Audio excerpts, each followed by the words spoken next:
Gonna show you how to deploy a Ruby on Rails app onto Blossom in this video. To do that, let's click on Docs right here. Under Docs here, there's a bunch of quick starts. One of them is Rails, so you click on that, and then it gives you some quick start instructions. So the first thing you're gonna do is you're gonna visit actually the Blossom page with all the quick starts, and then you could choose Rails and click deploy essentially. So let's go to quick start page, and Rails is right here. So you click on the configure and deploy button here, and here's the quick start form. So here you can see a cluster has been already pre-selected. So let me actually open up a cluster right here, and you can see the cluster is a demo cluster I created earlier, and it's using the Heroku cloud provider. But if you go back to docs here, and you kind of scroll down, you can see actually you can create a cluster on pretty much any of the major cloud providers here. They're all pretty much supported, or you can even use your own data center if you want. So let's go back to the cluster here and click on cluster.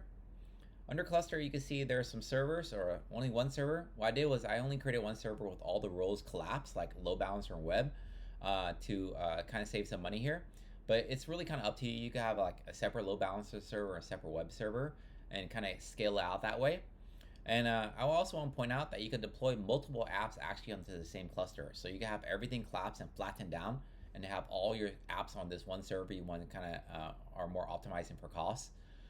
Or you can actually have, again, an expanded cluster with separate servers or load balancers, separate servers for the web tier, and then you even have separate clusters for separate apps if you really want to kind of isolate and don't have any like noisy neighbors.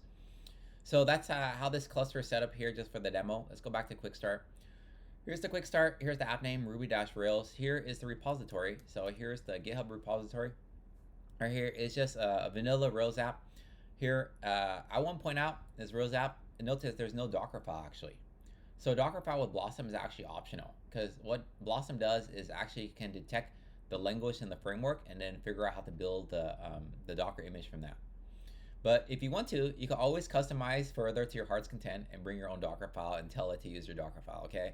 So if you need that level of customization, but for the most part, in a sense, this is zero configuration. You just provide your application code, connect it to Blossom, and Blossom will figure out how to deploy it.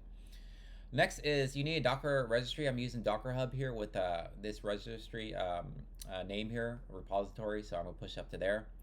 You do need some environmental variables. Now, all these are required, okay? Rails master key and Rails secret key base, both of those are required, so make sure you use both of them. And even if you have your Rails secret key kind of set here, you do need it here, because if you don't set a Rails secret key, basically a random one is kind of generated as an environmental variable. So you want to make sure that you set it here, okay? And the Rails env, you want it as Rails production. Last is the database configuration. So I did create a database actually ahead of time also. So actually, let me show you where that database is. So it's under services here, and there's this Postgres database here, and you can see there's a database within that Postgres service, and here's the demo database here. So that's the quick start there, and again, you can create things, then you can hit this refresh and then configure it to your heart's content. Okay, click create app now. So let's go ahead and close this stuff down. So now we're on kind of the dashboard here. You can see this bouncy arrow telling you need to click this button to deploy. So I just clicked it. It started the deploy log right here. So let's click on that.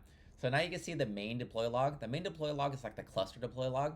Is all the commands happening across your fleet of servers, across your cluster. And then you can see it's running Blossom app build here on the Snowy Sky server. The Snowy Sky server, now here's the individual server log. And that's the neat thing, is it's kind of nicely organized and separated. So you click on this and you can see the logs only for that server here. Now we only have one server, but you have multiple servers. It's gonna connect to all the servers in parallel and execute commands in parallel, okay?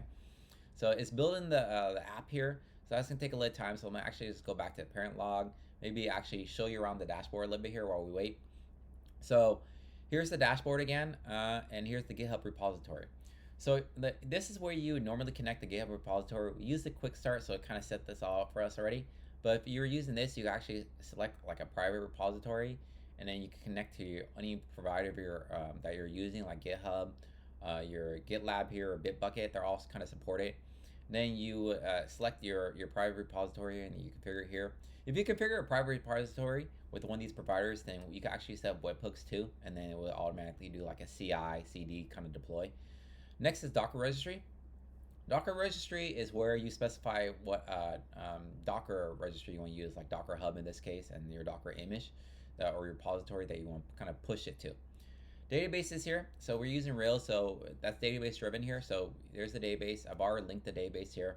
And I show you the database service earlier in this database tab, but basically that's link. The nice thing about that is it automatically populates this environment variable for your database URL.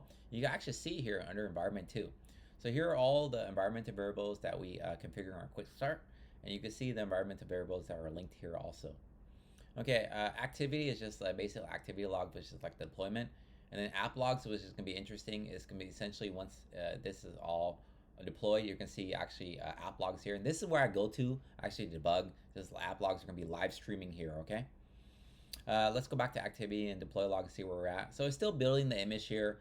That's going to take a little time. Oh, there we go. It's finally pushing it. So we should go back to parent log and we should see the next phase. So it went to the build phase. Now it's going to the release phase. So let's go in release phase, and it says it's going to start streaming soon. So it's going to start building that. And I'm actually go back to GitHub here, Blossom examples, Ruby, Rails. Okay. And here under proc file, so I can explain how the release phase works. There's a release command here.